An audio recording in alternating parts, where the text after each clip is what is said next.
Valentine Nappy always said love should feel safe. That was her favorite word, safe.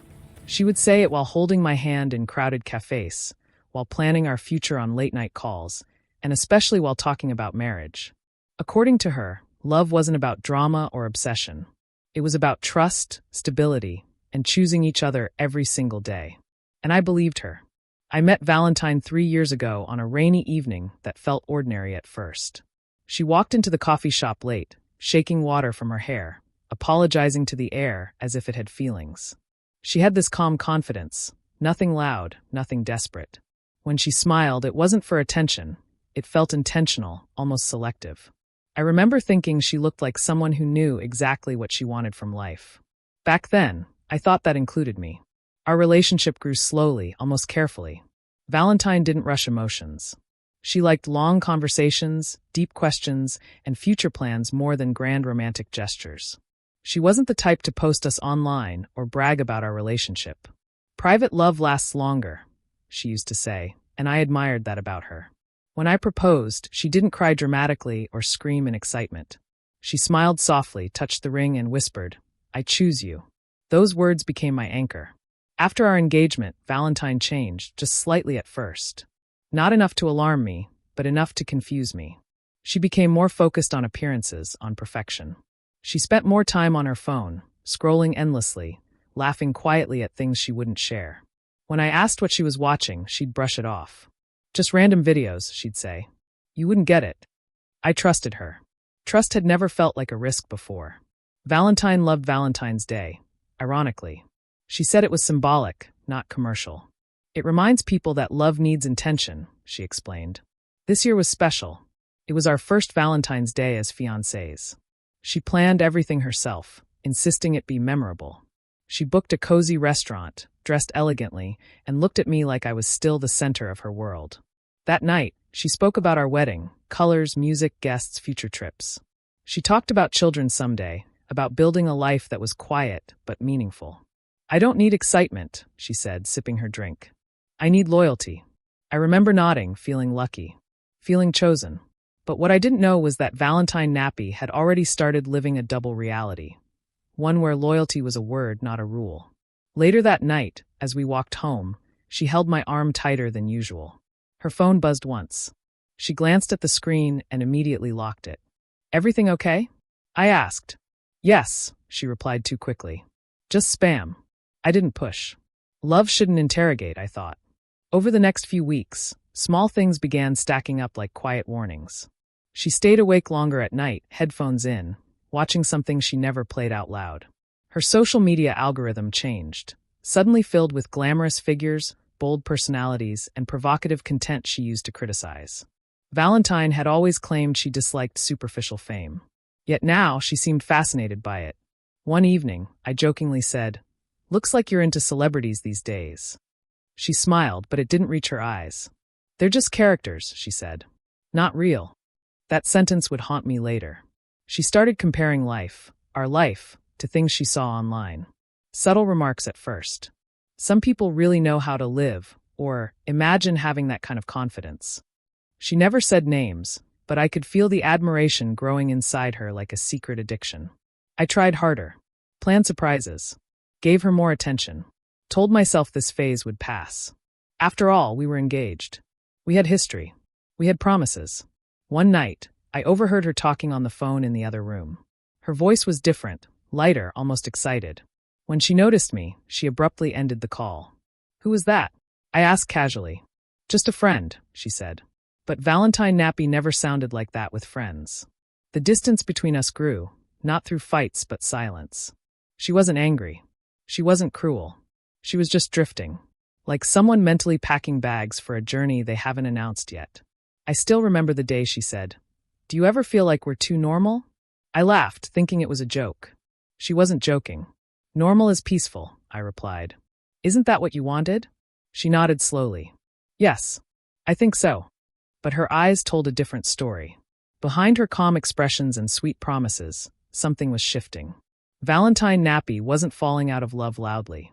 She was falling quietly, seduced by an illusion, by a larger-than-life persona that represented excitement, power, and forbidden fantasy.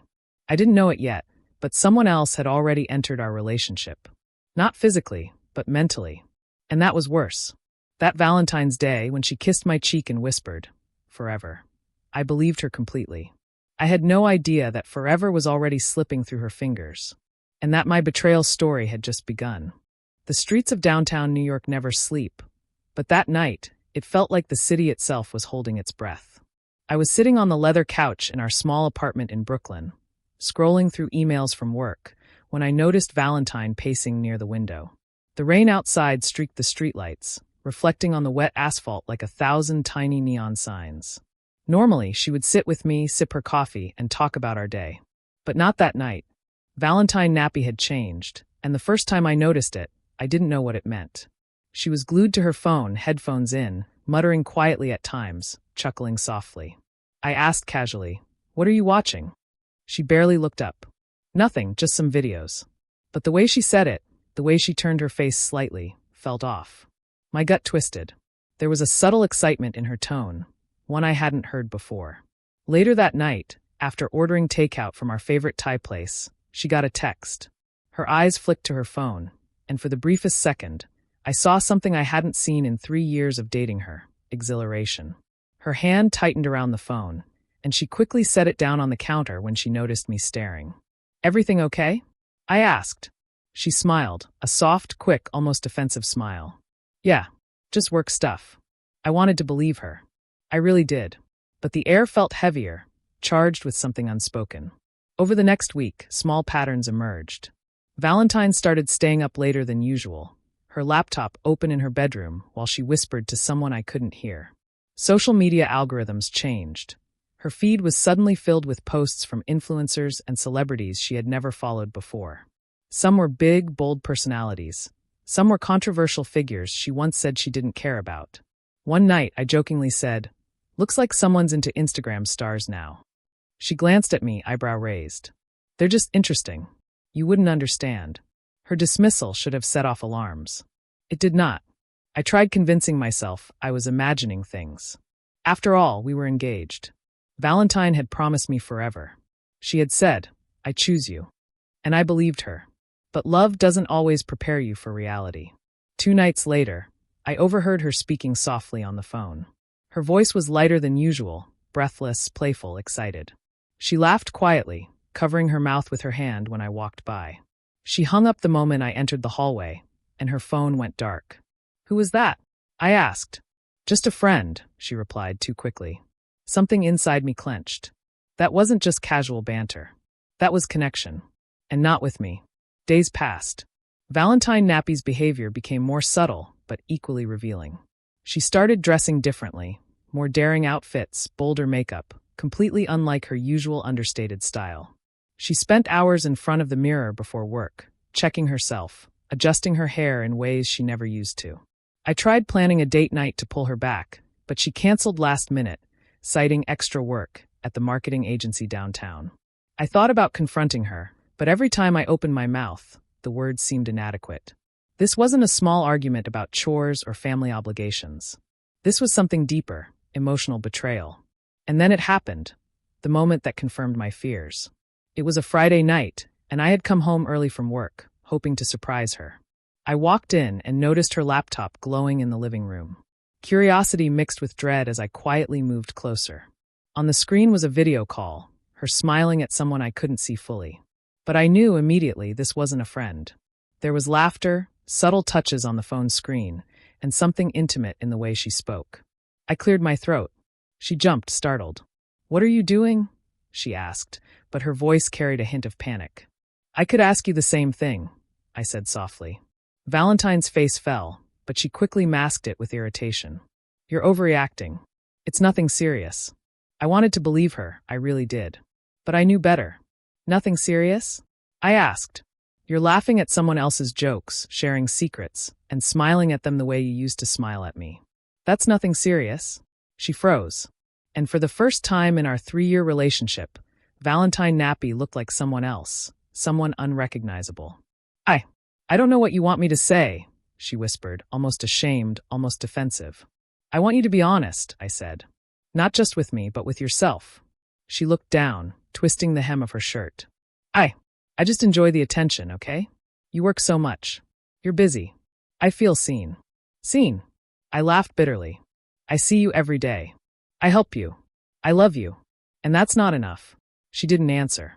That night, I couldn't sleep.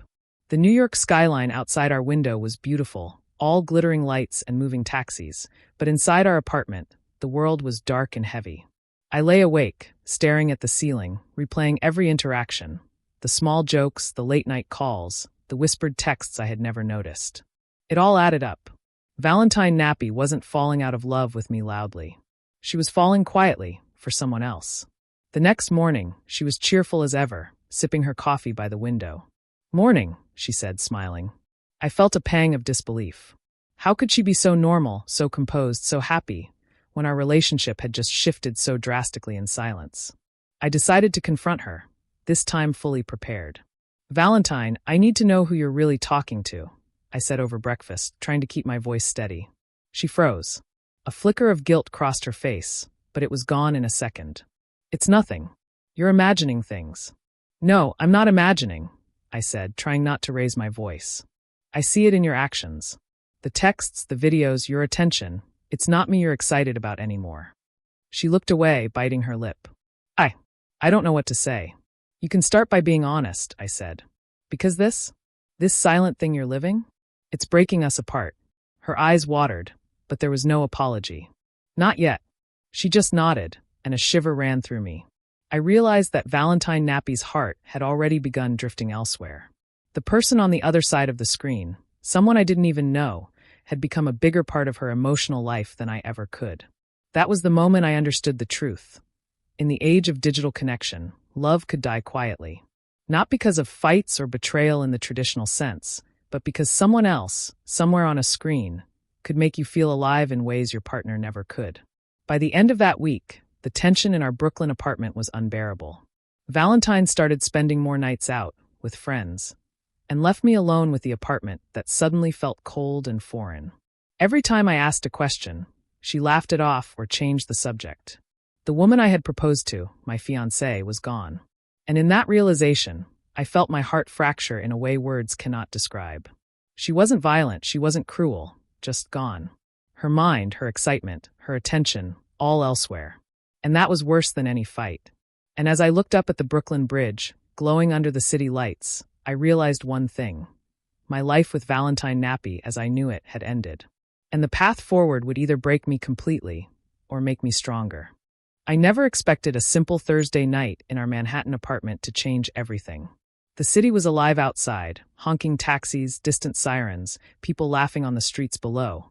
But inside, our world had shrunk to the four walls that were supposed to be ours.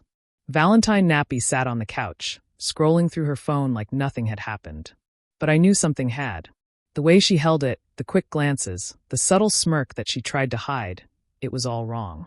I took a deep breath, trying to keep calm. "We need to talk," I said. She looked up, feigned a casual smile. "About what?" "About us. About who you're texting," I said, placing my hand on the armrest near hers, trying not to sound accusatory. Her eyes narrowed slightly, and she shifted away from me. "You're imagining things." "No," I said firmly. "I'm not imagining anything. You're not the same person I proposed to." She laughed, a soft, hollow laugh. "You sound dramatic." "Dramatic?" My voice shook slightly, but I held it. "You're texting someone else. You're laughing at messages that aren't mine. You're hiding your phone, changing your passwords, and pretending everything's normal.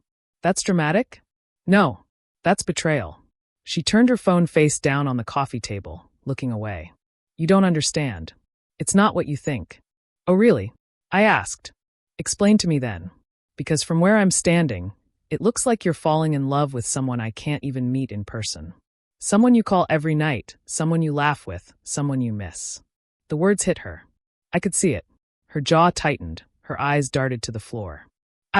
I just feel understood," she whispered. "Understood?" I echoed. My chest tightened. "I've been here every day. I've loved you, supported you, cared for you. And it's still not enough." She didn't answer. The silence was louder than any confession. I tried to stay steady. "Valentine, look at me. You've been slipping away. Not physically, not openly, but emotionally. Your heart isn't here anymore, and you're too scared to admit it. That's why you've been smiling at your phone, laughing at someone else's jokes, dressing differently, changing everything about yourself. You're chasing someone else's energy. And it's killing what we had. Her lips quivered, and I realized she was crying softly. But not for me, at least not entirely. It was confusion, guilt, and the thrill of something forbidden all at once. I don't know what I want, she said, finally looking up.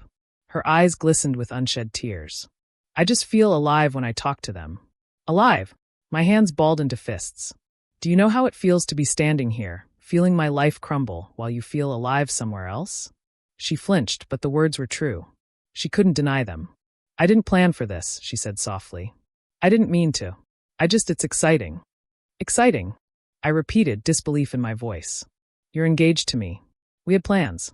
We were building a life together. And now, that's not enough? She shook her head. It's not about not enough. It's about something different. Something I never realized I needed.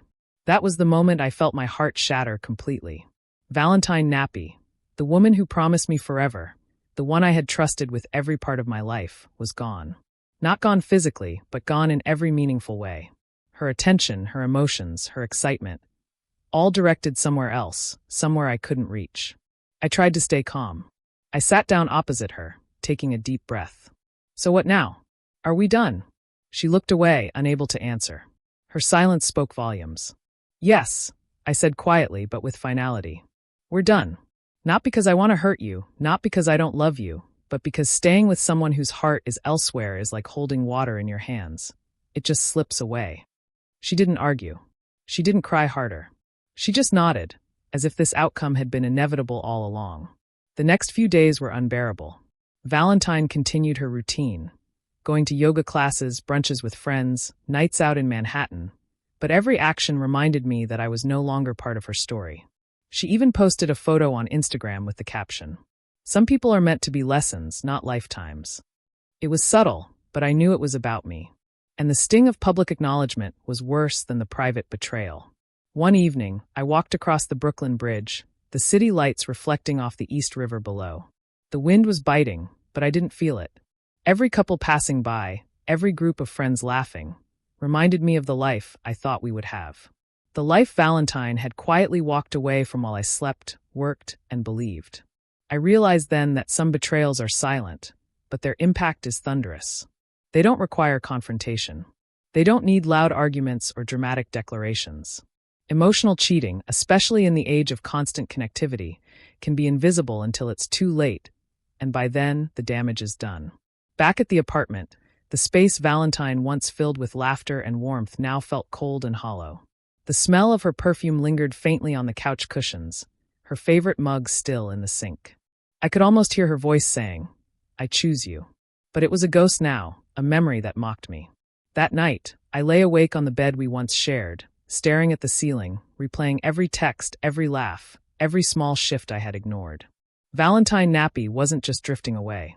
She had already left. Her heart, her excitement, and her emotions were somewhere else. Tied to someone I couldn't compete with, someone who existed only as an image, a screen, a persona she could idealize. And just like that, I realized the cruel truth. Love could die quietly. Not because of arguments, not because of neglect, but because someone else, somewhere else, could make you feel alive in ways your partner could no longer. The next morning, she came back from a late brunch with friends, her energy bubbly as if nothing had happened. "Morning," she said casually. I couldn't respond. How could I? The woman I trusted, the woman I loved, was gone. And she was smiling at a life that no longer included me. I decided it was over. Not with anger, not with revenge, but with clarity. Valentine Nappy had chosen someone else. Not because she hated me, but because she wanted excitement, novelty, and someone who could give her that in ways I never could. The city was still alive outside, oblivious to my heartbreak, oblivious to the silent tragedy that had unfolded behind closed doors. And as I walked out of our apartment that day, the Brooklyn skyline glowing behind me, I knew one thing for certain. My life with Valentine Nappy, as I knew it, had ended. And now I had to find a way to live again. By now, I knew the pattern. Valentine Nappy was physically present, but emotionally, she had checked out. She'd sit on our Upper West Side apartment couch, laptop open, headphones in, scrolling and typing, smiling softly at something only she could see. Her phone never left her hand. Notifications dinged quietly, and every time I glanced, she swiped or minimized the app as if nothing were happening. I wanted to confront her again, but I also wanted proof. Not just my gut feeling, proof. Because in New York, where every relationship is under constant observation from social media, gossip, and mutual friends, ambiguity is deadly. One night, I stayed up pretending to sleep, listening. She whispered, laughed softly, and her eyes sparkled in a way that had nothing to do with me. She wasn't talking to a friend. She was connecting with someone who made her feel a thrill I couldn't provide. The next morning, she made coffee, hummed to herself, and acted as if the world was normal. "Good morning," she said, putting a cup in my hand. I couldn't drink it. I was too aware of the night before, the laugh, the secret smile, the way she spoke in tones she never used with me. I said nothing. By the weekend, her secrecy escalated. She changed all passwords, set her laptop to silent notifications, and began spending late nights at friends' apartments. I could feel the distance grow with each day. She was no longer engaged to me emotionally, and yet she maintained the appearance of normalcy for appearance's sake. One Friday, while she was at a work networking event in Soho, I decided to check our shared cloud account.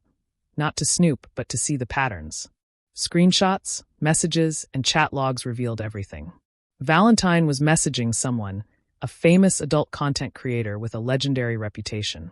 The messages were casual at first, jokes, emojis, compliments. But slowly they became intimate. Hearts teasing longing. I tried to rationalize it. It's online. It's harmless. But the proof stared back at me like neon letters on a Times Square billboard. She was emotionally connected to someone else, someone who wasn't me. When she came home later that night, I confronted her gently. "Val, we need to talk about your texts." Her smile faltered. She was cornered but tried to recover. "Texts? I don't know what you mean." I held up my phone, carefully showing her what I had found. Her eyes widened, but not with regret. With guilt and a hint of thrill. You looked," she whispered. "Yes, I looked. Because I needed to know if the woman I love is still with me or if she's gone." Her silence was deafening. It's not like that," she said finally. "I'm just talking. That's all." I could feel the weight of the lie. Talking. A word so harmless, yet so loaded with betrayal. I knew by now, this wasn't just conversation. This was connection. Deep, emotional, addictive. Days turned into weeks. Valentine began posting subtly on Instagram. Quotes about freedom, self-discovery, empowerment. One post, in particular, made me freeze. Some people are meant to be lessons, not lifetimes. She didn't tag me. She didn't need to. The entire meaning was clear. Public acknowledgement of the fracture between us. The engagement was now an illusion.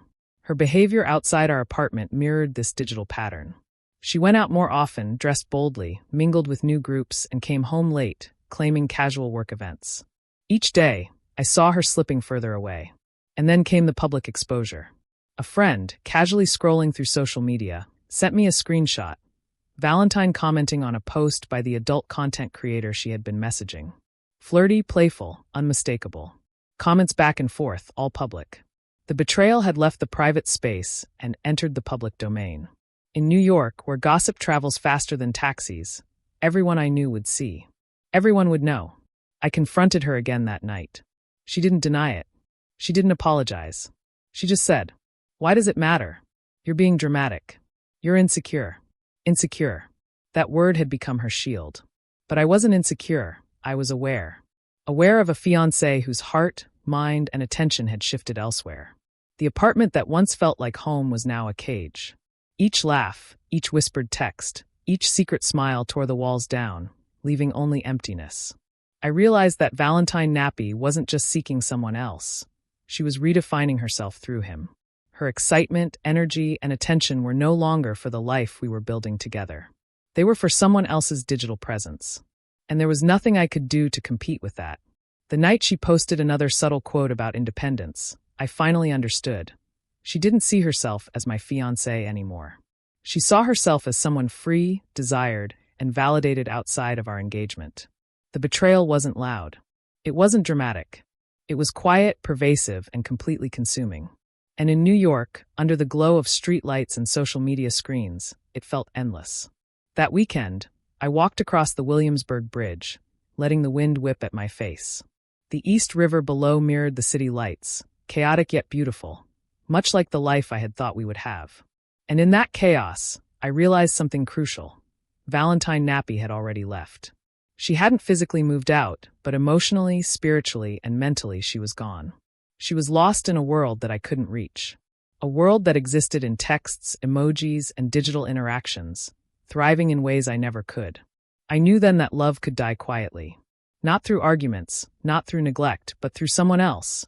Someone who exists only as an image, a persona, a voice behind a screen. By the end of that week, I felt a mix of grief and clarity. The woman I loved, the woman I trusted, had chosen a digital fantasy over real life. And I had a choice: fight, beg, and lose, or walk away, reclaim my dignity, and start over. I walked out onto the balcony that night, looking at the skyline. The Empire State Building glowing in the distance, the city alive with stories of love and betrayal. I realized that my chapter with Valentine Nappy was over. The lesson was brutal, but clear. Love is not just about presence.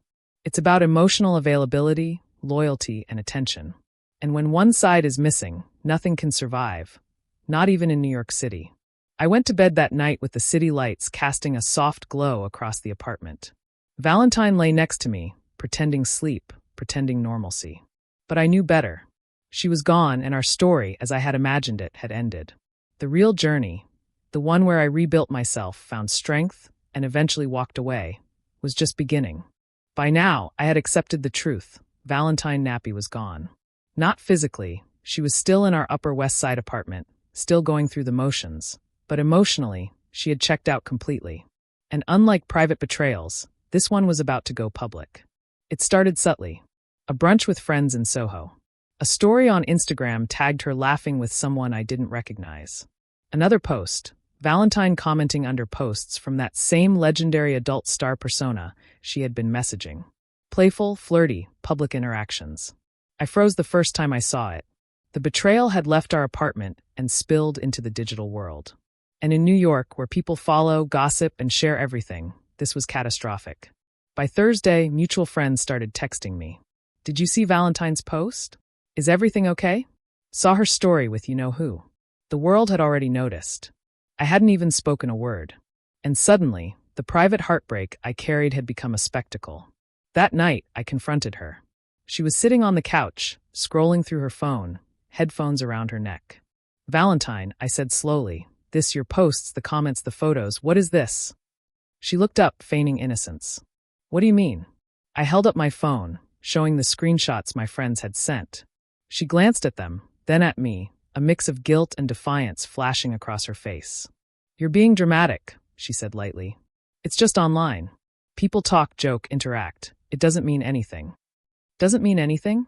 I repeated, my voice rising. You're engaged to me. People are seeing you flirt, laugh, interact emotionally with someone else, someone you've been hiding from me. And you call it harmless. She hesitated, then shrugged. It's excitement. Something different. You wouldn't understand. You think I don't understand? I shouted. I understand perfectly. I see what's happening. You're emotionally cheating. And you're doing it in public. She laughed softly, a hollow, careless laugh.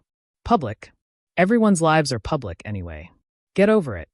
The dismissive tone, the arrogance, the lack of remorse. It was too much. I felt a sharp pain in my chest. I gave you everything, I said quietly but firmly. Love, loyalty, trust. And in return, you've been sneaking around, messaging someone else, sharing your excitement, and posting it for everyone to see. Is this really who you are? Her silence said more than words ever could. A week later, the public exposure escalated. Valentine posted a photo on Instagram. Sunglasses, bold lipstick, standing next to the adult star persona at a Manhattan rooftop party. Caption: some connections are electric high voltage. The comments flooded in, admiration, emojis, praise. She smiled for the camera, tagged her friends, and ignored me completely. Engagement rings don't matter in the world of likes, comments, and followers. I couldn't take it anymore. I packed my things that night, my laptop, my clothes, photos, and memories of a life that no longer existed. I left our apartment quietly, leaving her in the space that no longer felt like home. Before I left, I placed her engagement ring on the counter. Not thrown, not smashed, just left. A symbol that what we had was over, and it wasn't worth destroying. She didn't say a word, didn't ask me to stay, didn't cry, just continued scrolling through her phone, lips curved into a small smile. That night, walking through Times Square, I realized something terrifying and liberating at the same time. Her betrayal was now public knowledge. Friends, colleagues, even casual acquaintances were aware. Some texted, some called, some posted memes joking about it. The heartbreak had become a spectacle. I could have tried to explain, to justify, to beg, but what would that have accomplished? In New York City, stories travel fast and opinions form faster. Trying to control the narrative was pointless. I had to reclaim my dignity in silence. The following days were a blur. Valentine continued to post confidently, smiling with friends, attending parties, and leaving comments under the adult star persona's content. The world she had chosen existed online and in public, and I had no place there. And yet, in the midst of all this, something unexpected happened: clarity. I realized that the betrayal, as public and painful as it was, had freed me. Freed me from illusions, from pretending, from hoping that someone who had already left emotionally would come back. The public humiliation, so vivid, so unavoidable, was a lesson. One I didn't want, but one I needed. One night, sitting on a bench in Central Park, the cold wind brushing against my face, I understood that Valentine Nappy's betrayal wasn't just about me. It was about her choices, her desires, and the world she wanted to live in. And no amount of love from me could compete with that. The city moved on. Tourists, couples, joggers, and night walkers ignored my heartbreak. The lights, the cars, the neon signs, they were indifferent. And in that indifference, I found strength. By the end of the week, I had officially moved out of the apartment. Valentine didn't stop me. She didn't even ask.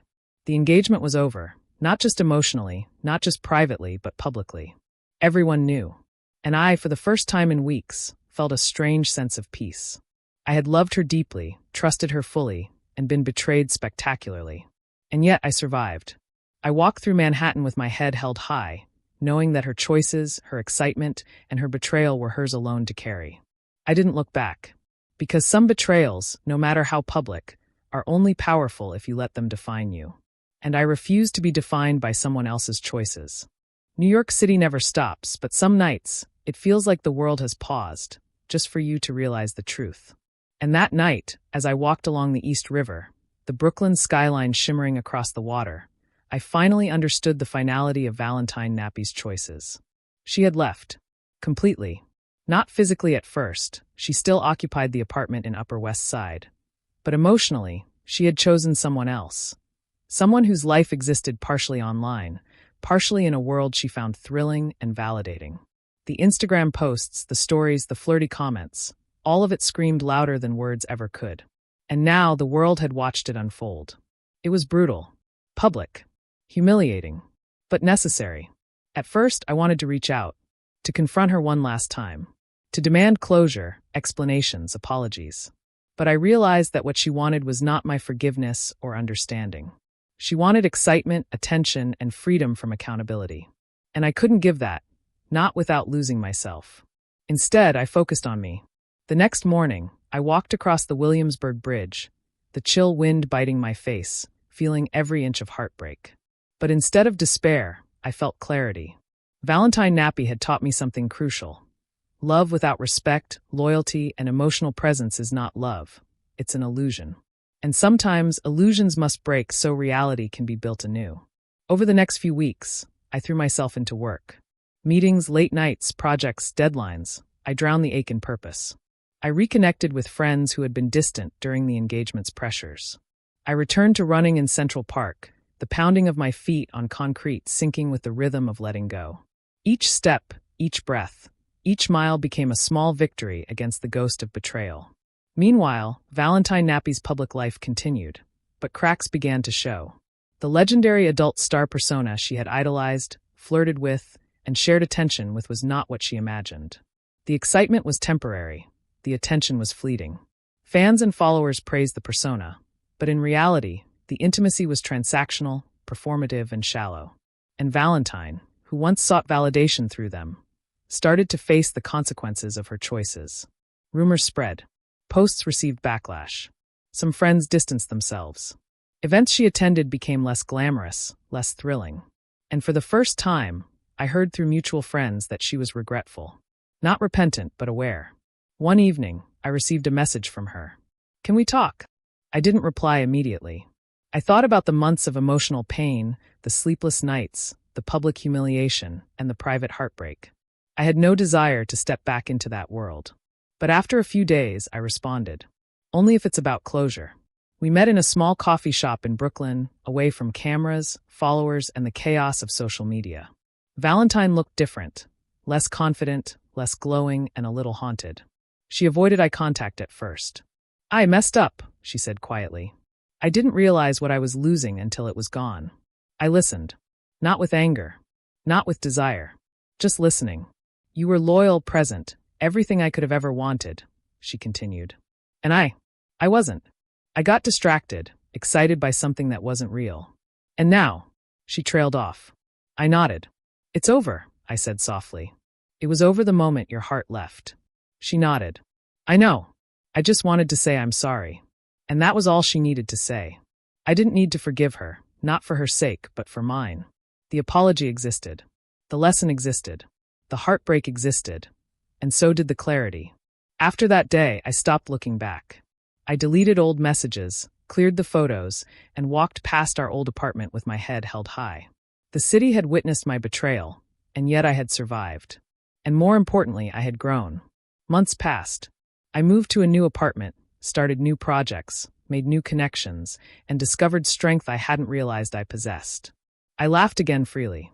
I trusted myself again. And slowly, the memory of Valentine Nappy became less about pain and more about the lesson she unknowingly gave me.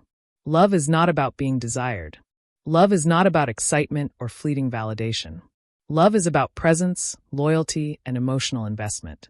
And when one person is missing from that equation, the relationship collapses, no matter how perfect it looks to the world. One winter evening, as I ran along the Hudson River, watching the reflections of skyscrapers on the water, I realized something profound. Valentine Nappy was a chapter, not my story. She was a lesson, not my life. And I had survived stronger, wiser, and free. She had taught me heartbreak, but also resilience. She had shown me betrayal, but also clarity. And in walking away, I had discovered the most important truth.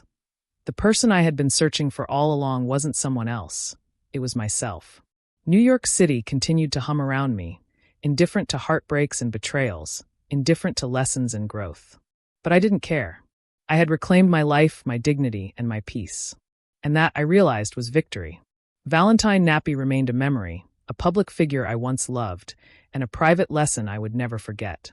And for the first time since everything began, I smiled, not for her, not because of her, but for me. Because some betrayals hurt to the bone, but the strength they leave behind lasts forever.